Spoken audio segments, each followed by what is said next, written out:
Halo, assalamualaikum warahmatullahi wabarakatuh. Kembali lagi bersama saya Bang Mimin di channel Musik Official Story Crew 02. Dan jangan lupa subscribe juga channel baru Bang Mimin, yaitu Bang Mimin Channel. Linknya ada di deskripsi. Oke, jangan lupa di subscribe juga ya. Kali ini Mimin akan membawakan novel The Story of Ye-chan bab 4215 hingga bab 4223, yakni 8 bab. Jadi sebelum itu jangan lupa di like, di komen, dan di subscribe ya. Langsung saja ke ceritanya, tapi jangan lupa yaitu subscribe, oke? Bab 4215. Mendengar kata-kata Ye-chan, Xiao Feiyu ketakutan dan terpencar. Dia tahu betul bahwa Tuan Ye ini depannya meskipun dia tidak tahu asal-usulnya. Bahkan Wang Paojon, penguasa istana Walong, setiap kepadanya. Dapat dilihat bahwa Tuan Ye ini pasti sangatlah kuat. Adapun puluhan ribu tentara bayaran terasa di seluruh istana Walong, dan keluarga Kiao tidak bisa menjadi lawan istana Walong sama sekali. Jika lawan benar-benar ingin mencabut keluarga Xiao, maka dia pasti akan mati di depannya. Jadi dia hanya bisa memohon dengan susah payahnya. Tuan Ye, beberapa banyak uang yang ingin Anda dapatkan. Katakan saja, selama keluarga Kiao kami mampu membelinya, kami tidak akan ragu. Tolong angkat tanganmu tinggi-tinggi dan lepaskan kami saat sekarang juga. Ye-chan menatapnya dan berkata dengan dingin, sudah terlambat untuk memohon belas kasihan sekarang. Kamu pergi dulu, dan ketika aku mengetahui siapa di keluargamu yang terlibat dalam rangkaian hal ini, aku akan mengirim seseorang yang terlibat bersatu kembali denganmu. Xiao Feiyu penuh ketakutan dan memohon seperti orang gila. Tuan Ye, jangan, Tuan Ye, ini semua dilakukan oleh kakak tertua saya. Saya tidak bersalah. Jika Anda ingin membunuh, bunuhlah kakak saya, bukan saya.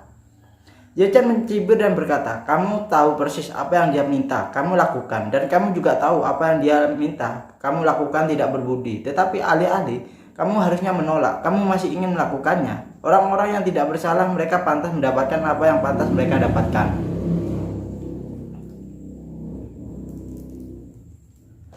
Xiao Feiyu sangatlah ketakutan sehingga seluruh tubuhnya gemetar dan dia mengemis dan berkata kepada Ye-chan, Tuan Ye, saya benar-benar tidak bersalah. Saya baru saja berusia 20-an tahun. Saya tidak ingin mati. Tolong selamatkan hidup saya, Tuan Ye. Dengan belas kasihannya memohon kepada Ye-chan. Ye-chan bertanya balik, apakah kamu dan saudaramu telah membunuh gadis muda yang memohon padamu seperti ini? Bagaimana kamu bisa melakukannya? Xiao Feiyu berkata dengan cepat, saya tidak pernah membunuh siapapun. Saya benar-benar tidak pernah membunuh. Setelah berbicara, dia menunjuk ke pemimpin tim di sampingnya dan berkata, dia bisa bersaksi untukku, Tuan.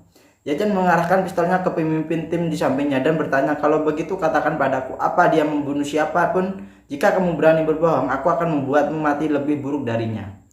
Pemimpin tim berseru hampir tanpa berpikir, Tuan Ye, orang-orang yang dibunuh olehnya berkisaran dari puluhan hingga ratusan, dan dia dan saudaranya di dalam lingkaran. Orang memberikan julukan heads besar atau kecil, atau saudara devil, pembunuh lah ya. Ketika Xiao Feiyu mendengar ini, dia langsung meraung dengan marahnya, Zhao Yingxing, dasar bajingan kamu yang tidak tahu berterima kasih. Bagaimana saudaraku dan aku bisa membunuh dan memperlakukan dengan normal? Kamu masih mengingatku sekarang? Zhao Yingxing segera berkata dengan benar, aku tidak tahan lama denganmu. Aku menyalahkanmu karena begitu kejam. Aku selalu ingin melepaskan kegelapan ini, tetapi tidak pernah menemukan kesempatan. Sekarang adalah waktuku yang terbaik. Ye-chan tersenyum sedikit, memang memandang Xiao Feiyu dan bertanya kepadanya, Tuan Xiao, apalagi yang harus Anda katakan? Semua saksi, semua bukti mengarah kepada Anda. Xiao Feiyu memandang Ye-chan dan dengan gelisah dan memohon, Tuan Ye, selama Anda dapat menyelamatkan hidup saya, Anda dapat membuka kondisi apapun, dan saya akan melakukan apa yang terbaik untuk memenuhi persyaratan Anda. Ye-chan tersenyum dan berkata, aku hanya mempunyai satu permintaan untukmu. Ye-chan tersenyum dan berkata, aku hanya punya satu permintaan untukmu, yakni Xiao Feiyu mengira dia telah menangkap sedotan penyelamat dan buru-buru berkata, Tuan Ye, tolong katakan sekarang, saya akan memenuhinya. Ye-chan berkata dengan dinginnya dan sinisnya, Ye-chan, jangan menjadi manusia di kehidupan selanjutnya. Bagaimanapun Ye-chan tiba-tiba menarik pelatunya dan menembak Xiao Feiyu. Ledakannya itu ya. Sebuah peluru mengenai jantung Qiao Feiyu dengan cepatnya. Qiao Feiyu tertembak di jantungnya. Tidak mati untuk sementara waktu. Dia berhenti sejenak dan menatap Ye Chen dengan mata lebar dan kebencian di wajahnya. Dia ingin mengatakan sesuatu, tetapi dia tidak bisa mengatakan. Jadi dia memerintih setelah itu, benar-benar jatuh ke tanah. Ye Chen bahkan tidak menatapnya lagi dan menoleh ke Wang Paojan dan berkata, "Paojan, 8 karakter yang baru saja saya katakan ukir dulu di dahinya, lalu kenakan jaket pelampung dan lempar dia ke laut." "Oke Tuan Ye, saya akan melaksanakan untuk Anda." Pada saat ini Ye Chen memandang Zhao Yinxing dan berkata dengan ringannya, "Karena kamu masih memiliki sedikit kebaikan dan kejahatan, aku akan memberimu kesempatan untuk hidup. Tetapi apakah kamu dapat menerimanya dengan baik tergantung pada apakah kamu baik-baik saja bersedia bekerja sama denganku." Zhao Yinxing berkata dengan gembira, "Tuan Ye, jangan khawatir, saya pasti akan memanfaatkan kesempatan ini." Ye Chen mengangguk dan bertanya, "Seberapa banyak yang kamu ketahui tentang keluarga Qiao?" Zhao Yinxing buru-buru memperkenalkan, keluarga Qiao membuat kekayaan mereka di Seattle. Pada tahun-tahun awal, mereka terlibat dalam perdagangan luar negeri. Ketika industri manufaktur di Cina meningkat, mereka mengambil kesempatan untuk mengimpor produk Cina ke Eropa dan Amerika dan menghasilkan banyak uang. Tetapi dengan semakin banyak perdagangan impor dan ekspor, bisnis mereka menjadi semakin sulit untuk dilakukan dan kemudian orang tua dari keluarga Qiao turun tahta dan menyerahkan kekuasaan keluarga Qiao kepada putranya sulungnya, ayah Qiao Feiyu, Qiao Binqing. Setelah Qiao Binqing mengambil alih keluarga Qiao, dia memikirkan banyak cara untuk menghidupkan kembali kekuatan keluarga Qiao, tetapi tidaklah berhasil. Kemudian putra tertua dari keluarga Qiao, Qiao Feiyun, kakak tertua Qiao Feiyu, sedang kuliah ketika dia bergabung dengan orang kaya kelas atas generasi kedua, membentuk perkumpulan rahasia. Di masyarakat, dia mengenal banyak keturunan keluarga besar Amerika atau orang-orang besar. Setelah Qiao Feiyu lulus dari universitas, dia mulai mengambil inisiatif untuk menghubungi beberapa industri gelap dan mengkhususkan diri dalam menyediakan layanan khusus untuk keturunan keluarga besar dan orang-orang besar itu. Sebagian besar dari orang-orang ini sedikit psikopat, kepribadian antisosial dan kecenderungan kekerasan, memiliki keanehan seksual, dan bahkan beberapa orang kecanduan penyiksaan, tetapi tidak peduli seberapa sesat kebutuhan orang-orang itu. Qiao Feiyu dapat menemukan cara untuk memenuhi kebutuhan mereka dengan baik. Karena ini, koneksi Qiao Feiyu di lingkaran atas semakinlah kuat dan kuat. Banyak orang perlu mengandalkan layanan yang dia berikan untuk memuaskan seks mesum mereka. Dan banyak orang juga memiliki semua jenis pegangan teduh di tangannya. Jadi dia bisa sangatlah terikat dengan orang-orang itu. Setelah mengatakan ini, Zhao Yinxing berkata lagi, karena Qiao Feiyun telah membuat rantai pasokan ini mahir, bisnisnya keluarga Qiao di bidang lain juga berkembang pesat, dan apapun yang ingin dia lakukan, dia dapat menemukan kontak dan sumber daya dan beberapa orang memberinya lampu hijau. Jadi keluarga Qiao telah berkembang sangatlah cepat dalam beberapa tahun terakhir ini. Ye Chen mengulurkan kening dan bertanya dengan dingin, "Di mana Qiao Feiyun ini biasanya bekerja? Di mana rantai pasokan gelapnya itu terkonsentrasi?" Zhao Yinxing buru-buru berkata, "Tuan Huaiye, bisnis normal keluarga Qiao umumnya terkonsentrasi di Seattle dan di seluruh pantai barat, tetapi sebagian besar rantai pasokan gelapnya berada di dekat New York di pantai timur, karena New York memiliki orang-orang kaya dan pelanggan utamanya terkonsentrasi di sana." Setelah berbicara, Zhao Yinxing berkata lagi, "Namun jika Anda ingin bertanya kepada saya di mana Qiao Feiyun, saya benar-benar tidak tahu, karena saya di bawah Qiao Feiyun, terutama bertanggung jawab untuk menjemput orang-orang di pantai barat dan pergi ke dari utara ke Vancouver, Kanada, ke selatan dan ke San Francisco, dan ke Los Angeles dan Ensenada, Meksiko, dan pada dasarnya saya tidak memenuhi syarat untuk campur tangan dalam bisnis itu." Setelah mengatakan ini, Zhao Yinxing teringat sesuatu dan buru-buru berkata, "Ngomong-ngomong Tuan Ye, Qiao Feiyun membeli sebuah pulau di Samudra Atlantik tahun lalu, dan kemudian dia membawa banyak investasi dan dia sedang membangun sebuah pulau besar, taman bermain dan tunduk pada batasan apapun dan benar-benar aman. Taman bermain ini adalah proyek favoritnya saat ini dan diperkirakan dia akan sering mengunjungi pengawasan itu." Ye Chen bertanya, "Di mana itu tempat pulau ini?" Zhao Yinsing buru-buru menggelengkan kepalanya dan berkata, ini sangatlah rahasia Tuan, saya tidak tahu. Ye Chen tahu betul bahwa Zhao Yinsing tidaklah berbohong. Untuk bertahan hidup dia sudah menceritakan semua yang dia tahu. Jadi Ye Chen juga memenuhi janjinya dan berkata kepada Zhao Yinsing, selamat, Anda adalah satu-satunya yang selamat di kapal pesiar ini. Dengan mengatakan itu, dia memandang Wang Paozhen dan menginstruksikan Paozhen bahwa dia dan orang-orang Italia itu ke Suriah. Wang Paozhen mengangguk dan berkata, Tuan Ye, bahwa Nanda harus memberitahu kapal kargo di pelabuhan untuk berlayar sekarang. Tepat ketika kapal kami mulai melaju kembali ditemukan tempat untuk bertemu tengah pada pindah orang-orang ini kemudian kapal barang itu langsung menuju ke Suriah tanpa henti. Oke. Ye Chen menginstruksikan lagi. Dalam perjalanan pastikan untuk memberitahu para prajurit untuk berjaga-jaga terhadap orang mati dan jangan biarkan siapapun melarikan diri. Wang Paozhen segera berkata, jangan khawatir Tuan. Para prajurit saya akan menyelesaikan misi mereka dengan 100%. Zhao Yinsing bertanya dengan gugupnya saat ini. Kamu, Tuan Ye, mengapa Anda membawa saya ke Suriah? Ye Chen berkata dengan dinginnya. Untuk menyelamatkan hidup Anda hanya memiliki dua pilihan. Mati di sini dan menunggu untuk diselamatkan seperti mayat-mayat di lautan. Atau Anda dapat dengan jujur mengikuti tentara Istana Malong ke Suriah, di mana Anda bisa pergi ke Suriah tinggalkan jalan keluar untukmu dan pikirkan dirimu sendiri. Ketika Zhao Yinsing mendengar ini, dia segera menutup mulutnya dengan penuh minat. Semua orang sudahlah mati dan dia adalah satu-satunya yang hidup. Pada saat ini dia sudah menjadi yang paling beruntung. Apalagi yang perlu dia ragukan. Memikirkan hal ini, dia segera berkata kepada Ye Chen, Tuan Ye, saya bersedia pergi ke Suriah Barat. Ye Chen mengangguk dan berkata kepada Wang Paozhen, biarkan dia menjatuhkan dia dan kembali. Kapal barang itu berbelok di lautan dan menuju ke arah dari mana ia datang. Di dek, Ye Chen menghadapi angin laut dan hatinya gelisah seperti ombak di bawah kakinya. Dalam masalah hari ini, dia sebenarnya memiliki dua pilihan. Salah satunya adalah berhenti sekarang dengan gangguan yang dia buat malam ini. Bahkan jika itu adalah keluarga Kiao, saya khawatir dia tidak akan pernah berani kembali ke Vancouver untuk melakukan kejahatan apapun. Semua orang yang melakukannya pasti dalam bahaya dan tidak ada yang berani memikirkan Li Xiaofen lagi di masa depan.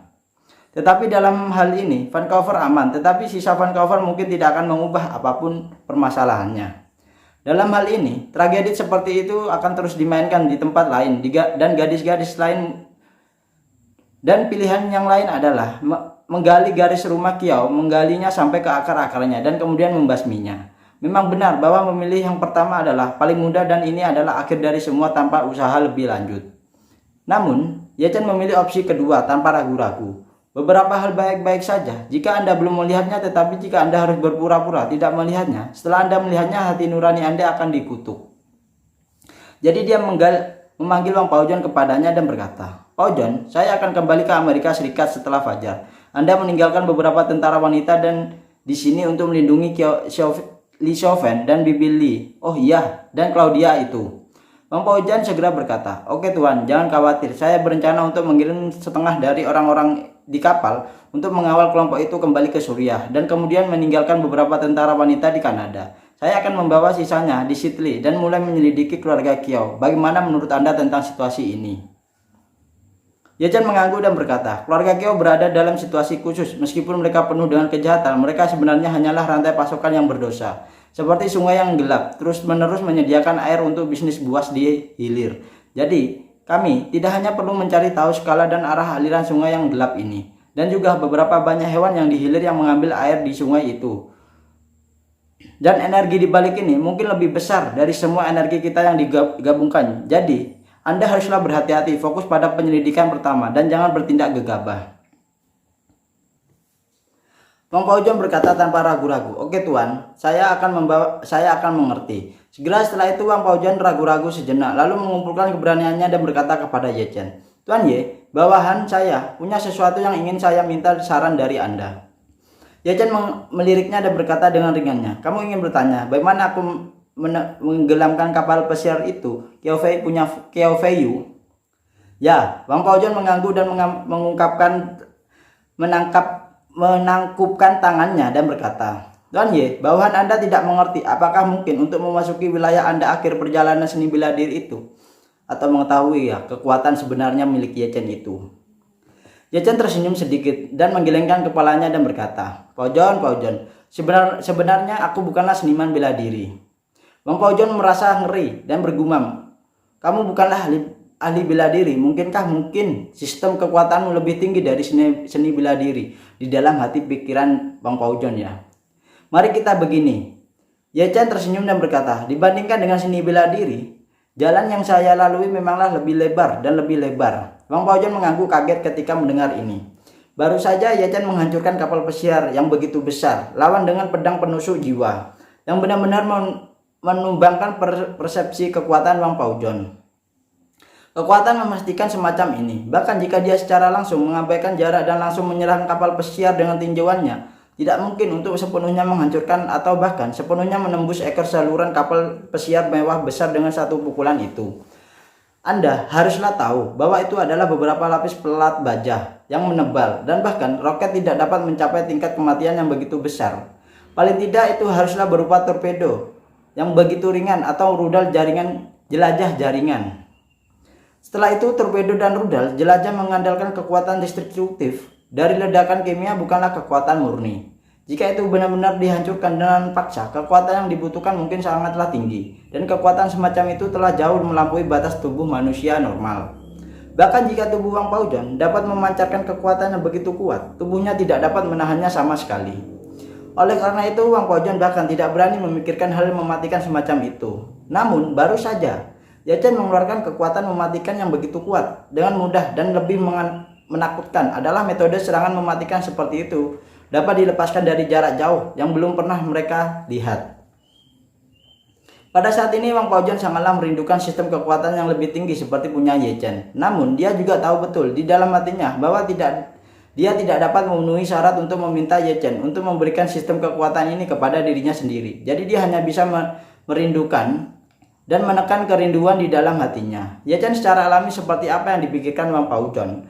Untuk orang idiot bela diri atau tergila-gila kepada seni bela diri seperti Bang Paujon, kekuatan adalah pengejaran terbesar di hatinya. Melihat kematian besar yang dihasilkan oleh kombinasi energi spiritual dan senjata ajaib, dia pasti akan merindukannya sepanjang hidupnya. Tetapi Ye Chen juga sangatlah jelas bahwa energi spiritualnya adalah rahasia dan dukungan terbesarnya. Dan hal yang semacam ini tidak akan pernah dapat dengan mudah diteruskan kepada siapapun. Karena itu dia berkata kepada Bang Paujon, Paujon, kamu sedang dalam perjalanan seni bela diri dan kamu belum menembus alam gelap. Jadi kamu tidak tahu dunia baru seperti apa setelah kamu berkultivasi sampai ke puncak seni bela diri. Jadi untuk saat ini yang paling baik, jangan terganggu dalam pikiranmu. Itu adalah cara yang tepat untuk keluar semua untuk menerobos kultivasi Anda dalam seni bela diri. Bang Paujon mengangguk dengan setianya. Dia juga merasa bahwa keberuntungannya dalam seni bela diri tidaklah cukup dan dia tidak ada yang tahu seberapa tinggi seni bela diri yang akan terus berlanjut. Jadi dia mengepalkan tinjunya dengan kedua tangannya dan berkata dengan hormat dan agak malu, kata-kata Tuan Ye sangatlah benar, bahwa Anda telah diajari oleh Anda. Ye Chen sedikit mengangguk dan berkata, saya berjanji sebelumnya bahwa saya akan membantu Anda meningkatkan basis kultivasi Anda dan memasuki alam gelap. Ketika hal-hal seperti keluarga Kiao diselesaikan, saya akan memenuhi janji saya kepada Anda. Kapal barang yang ditumpangi Ye Chen perlahan memasuki pelabuhan Vancouver sebelum fajar.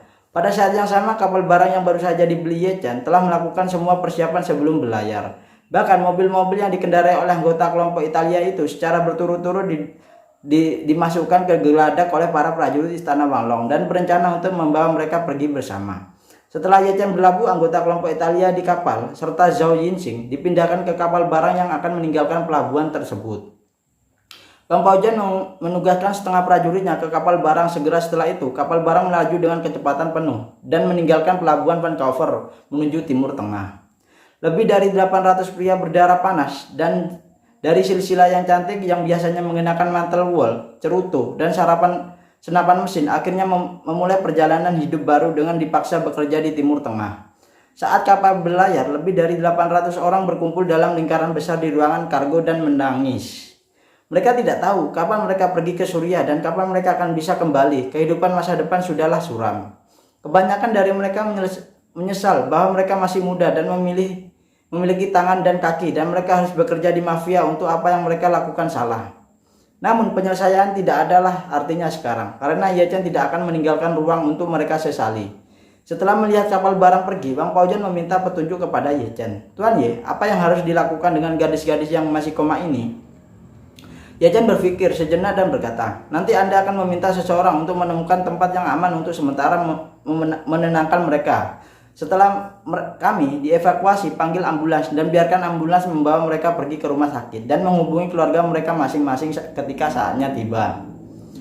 Oke Tuan, saya mengerti. Bang Paujan segera mengaturnya.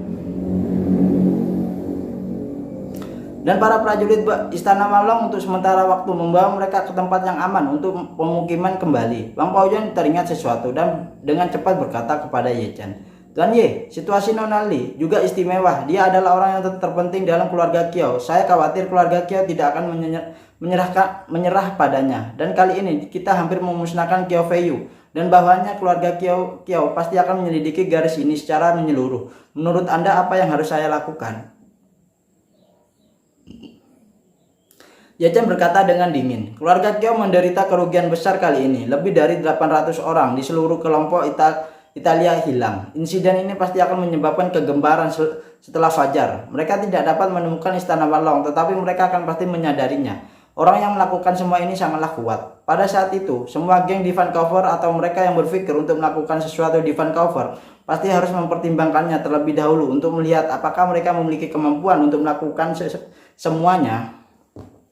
Apalagi setelah keluarga Kiau menemukan mayat komplotan Kiau Feiyu, hal yang pertama terlintas di pikiran pasti bukanlah untuk membalas dendam, tetapi panik karena perbuatan mereka telah terungkap. Jadi saya bertaruh bahwa keluarga Kiau akan takut ketika kita tidak bisa bermain dengan kita lagi di satu sisi, dan mereka akan takut diekspos di sisi lain. Jadi saya percaya bahwa mereka tidak akan pernah berani datang ke Vancouver lagi untuk bersenang-senang. Sementara agar tidak menimbulkan masalah, sebaliknya mereka akan melakukan semua yang mereka bisa cara memutuskan hubungan dengan Vancouver ini. Setelah mengatakan itu, Ye Chen berkata lagi, adapun geng lokal di Vancouver, diperkirakan mulai pagi ini mereka semua akan berbeda dalam berada di dalam kekacauan, dan mereka tidak akan pernah berani melintas perbatasan lagi. Jadi Li Chauven haruslah aman untuk saat ini. Segera Ye Chen memandang Li Chauven di sampingnya dan berkata, Chauven, kamu tidak boleh meninggalkan Vancouver untuk saat ini, karena tinggal di Vancouver adalah yang paling aman untukmu. Manipulator di belakang layar pasti akan menemukan segera mungkin. Li Chauven berkata tanpa ragu-ragu, Oke kakak, saya akan nurut kepada Anda. Jika Anda membiarkan saya tinggal, maka saya akan tinggal. Ye Chen mengangguk dan menghibur. Anda tidak perlu terlalu khawatir. Istana Malong akan menjaga sekelompok elit selama 24 jam untuk melindungi keselamatan Anda. Dan kemudian saya akan membiarkan Bang Paujan memobilisasi lebih banyak elit ke Kanada untuk memastikan keamanan semua orang. Kamu aman. Jika kamu dan Claudia dan Bibi tinggal di Vancouver untuk sementara dan terus hidup seperti biasa. Awalnya Ye Chen juga mempertimbangkan untuk membiarkan Li Chauven kembali ke Tiongkok sementara untuk menghadapi pusat perhatian, tetapi setelah analisis yang cermat, ia merasa bahwa bagi Li Chauven Vancouver adalah tempat teraman sekarang. Pada saat ini Ye Chen memandang Claudia di sampingnya lagi dan menginstruksikan, Claudia, kamu lebih dewasa dalam mengenangani berbagai hal daripada Li Chauven. Kamu harus membantunya membuat lebih banyak keputusan ketika kamu berada di sisinya di masa depan nanti. Claudia berkata dengan hormat, Oke saudara Ye Chen, saya mengerti. Anda dapat mengandalkan saya bahwa jika perlu saya akan mencobanya yang terbaik untuk membantu kakak Chauven dengan penuh perhatian. Ye Chen mengangguk dan berkata lagi, kamu mengatakan sebelumnya bahwa kamu ingin kembali belajar. Saya pikir waktunya hampir matang. Jika Anda butuh bantuan, beritahu saya. Claudia buru-buru menggelengkan kepalanya dan berkata, jangan kakak. Saya telah mempertahankan status siswa saya di sekolah menengah asli dan dapat kembali ke kelas kapan saja. Ye Chen sedikit mengangguk dan menginstruksikan, saya pikir Anda harus memiliki beberapa keterampilan. Sekarang setelah Guelli mati, seluruh kelompok Italia tidak akan membuat Anda kesulitan di masa depan. Jadi, jika Anda diganggu di sekolah di masa depan, Anda tidak harus menelannya atas bulian itu secara langsung. Jika Anda ada masalah yang tidak dapat diselesaikan, Istana Malong akan membantu Anda, mendukung Anda. Aku mengerti kakak. Terima kasih. Mata Claudia memerah dan dia mengangguk ringan dan air mata Claudia terus menetes dengan gerakan mengangguknya. Ye-chan menoleh untuk melihat Wang Paojan dan bertanya, "Paojan, jika saudara perempuan saya mengalami masalah di sekolah dan tidak dapat diselesaikan, Anda harus mengambil tindakan dengan tepat waktu ya." Wang Paojan berkata tanpa ragu-ragu, "Jangan khawatir Tuan, bahwa Anda akan mengatur segalanya dan segera mengirim lebih banyak orang ke Kanada." "Oke, bagus." Ye-chan mengangguk puas, melirik ke kaki langit dan di mana perut ikan putih dan cahaya merah muncul dan berkata, "Ini akan fajar, ayo kita kembali." Pada saat ini Bibi Li yang dengan cemasnya menunggu di rumah. Tidak sampai Ye-chan membawa Li Shoufen dan Claudia kembali dan melihat bahwa kedua gadis itu utuh, dia merasa lega. Dia buru-buru bertanya kepada Ye-chan, "Ye-chan, ini apa yang terjadi? Siapa orang yang ingin menculik Li Shoufen tadi malam?" Ye-chan dengan cepat memberitahu Bibi Li penyebab dan akibat dan insiden itu, tetapi dia tidak menjelaskan fakta bahwa dia membawa tentara Istana Malong untuk membunuh di laut. Setelah mendengar ini, Bibi Li menjadi pucat karena ketakutan dan berkata, "Bagaimana bisa ada orang jahat seperti itu di dunia ini sekarang?" Ye-chan berkata dengan ringannya, "Bibi Li, tidak peduli seberapa glamor tempat itu, ada juga sisi gelapnya yang bisa dilihat terutama di Eropa dan Amerika Serikat, di mana ras berantakan, ada banyak geng senjata berkembang biak dan kejahatan tarifnya tinggi. Vancouver ini tampaknya sangatlah layak dihuni, tapi dalam hal keamanan publik masih jauh lebih buruk daripada di Cina." Memang.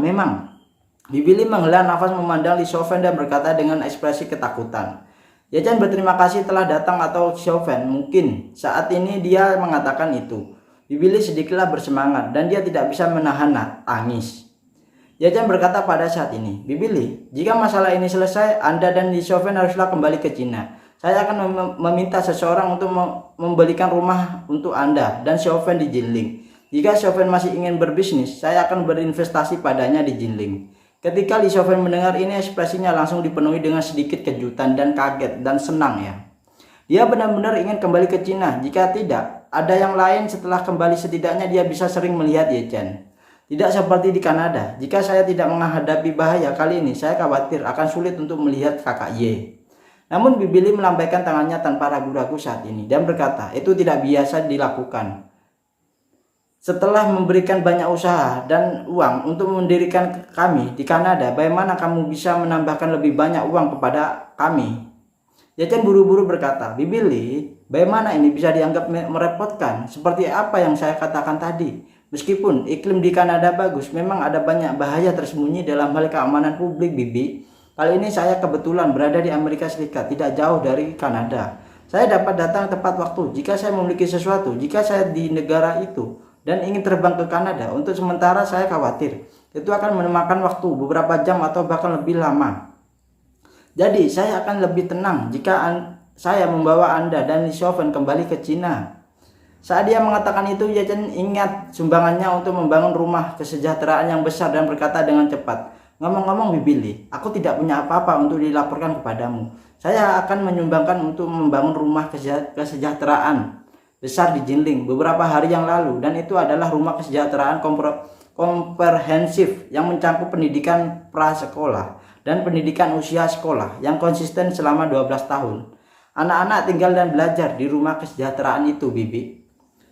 Panti asuhan komprehensif ini sangatlah besar dan dapat menampung setidaknya puluhan ribu anak yatim. Itu tidak akan terbuka untuk anak yatim di seluruh provinsi pada waktu itu. Pemilihan lokasi dan pembangunan akan segera dimulai, Bibi. Jika Anda bersedia, saya ingin mengundang Anda untuk melayani sebagai dekan atau kepala sekolah ya." Kata-kata Ye-chan mengejutkan Bibi Li. Ia berkata dengan terkejut, "Ye-chan, apakah kamu mengatakan yang hal sebenarnya?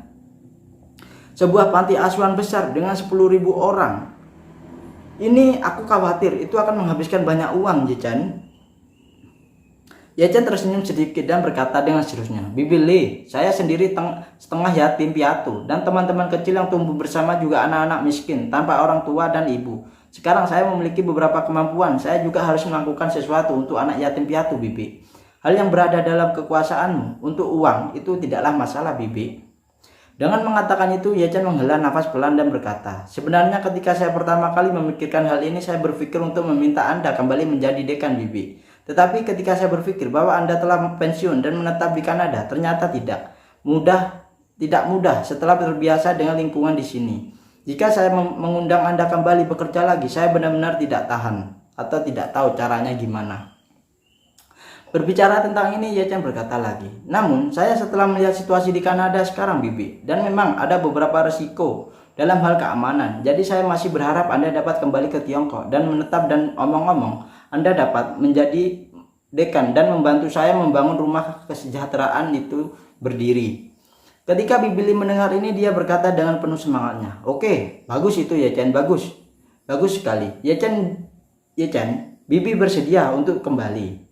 Li Xiaofen yang berada di sampingnya sangatlah senang ketika dia mendengar, dan dia sangatlah bahagia, dan dia tiba-tiba teringat sesuatu dan dengan cepat berkata kepada Ye Chen, Kakak Ye, Bibi Li dan aku sama-sama bersedia untuk kembali ke Cina. Itu urusan dekan. Saya khawatir Bibi Li akan masuk tidak. Setelah transplantasi ginjal, meskipun tubuhnya sudah pulih, dia masih perlu meminum obat anti penolakan secara teratur. Dokter juga menjelaskan bahwa dia haruslah diperhatikan perawatannya dan jangan bekerja terlalu keras.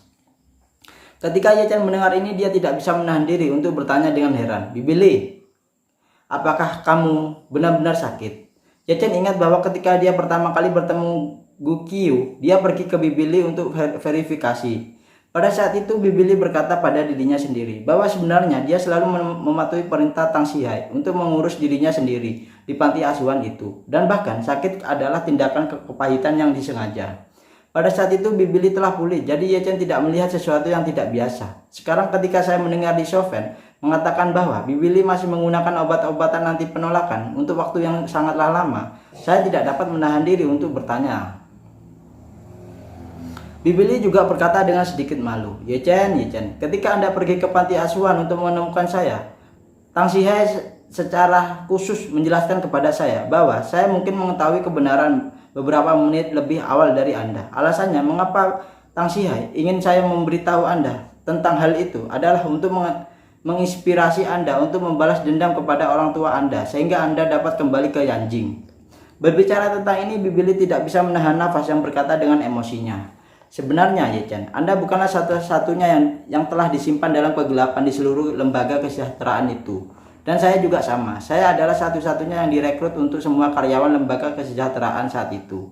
Semua orang tanpa kecuali, semua diatur oleh Tang Xihai, dan kebanyakan dari mereka adalah departemen lama ayahmu atau anak buah ayah Ye Chen yang berada di panti asuhan itu. Ketika Ye Chen mendengar ini, dia hanya bisa menghela nafas dan berkata, jadi begitukah Bibi Li? Terima kasih Bibi. Kamu dan Tang Xihai telah selama ini bertahun-tahun telah merawat saya. Bibi Li buru-buru melambaikan tangannya dan berkata, jangan katakan itu. Aku menjagamu, itu tugas pekerjaanku. Dan benar-benar dan setelah aku sakit, jika bukan karena kamu dan Tang Xihai untuk membantuku, bagaimana mungkin aku bisa memiliki kesempatan untuk pergi ke Yanjing untuk menemani hal-hal yang paling penting, perawatan yang baik. Selain itu, orang-orang dengan uremia semua memiliki satu transplantasi ginjal, tetapi saya memiliki 2 transplantasi ginjal. Tetapi sebenarnya saya, Ye Chen mengingat sesuatu dan kemudian buru-buru berkata, Bibi Li, biarkan aku memberimu denyut nadi. Mari kita lihat bagaimana tubuhmu sekarang. Li Xiaofen di samping bertanya dengan herannya, Kakak Ye, kapan kamu belajar mengukur denyut nadi orang? Ye Chen tersenyum dan berkata, saya tahu banyak bagaimana saya bisa melapor kepada orang satu persatu. Ketika Bibi Li berada di Jinling, sebelumnya dia juga samar-samar mendengar bahwa Ye Chen mampu, dan beberapa bahkan memanggilnya Tuan Ye. Jadi dia tidak ragu dan menyerahkan tangannya kepada Ye Chen. Ye Chen dengan lembut meletakkan jarinya di gerbang nadi Bibi Li, dan sedikit energi spiritualnya masuk, dan dia merasa bahwa kondisi fisik Bibi Li secara keseluruhan sama dengan orang yang sehat, dan kondisi keduanya ginjalnya juga sangatlah baik. Namun di bawah persepsi energi spiritualnya yang samar-samar dapat merasakan penolakan halus antara tubuh dan kedua ginjalnya. Tampaknya ini adalah penolakan terhadap organ yang transplantasinya, tetapi penolakan ini sangatlah kecil dan harus anti penolakan sedang bekerja. Ye Chen awalnya ingin memberi Bibi Li pil permajaan, tetapi memikirkan hal yang dengan hati-hati, agak mendadak untuk mengeluarkan pil permajaan itu sekarang. Dan efek obat pil dari pil permajaan itu sangatlah kuat, yang akan membawa bawahannya yang lebih besar, dan Bibi Li dan yang lainnya terkejut. Terlebih lagi Bibi Li yang belum pernah mengenal pil permajaan, keterkejutannya mungkin akan memakan waktu lama untuk dicerna. Terlebih lagi, kesehatan Bibili secara keseluruhan sekarang relatiflah sehat, tidak sakit parah, seperti Gu Yanzong pada saat itu, jadi dia tidak perlu buru-buru meminum obat itu.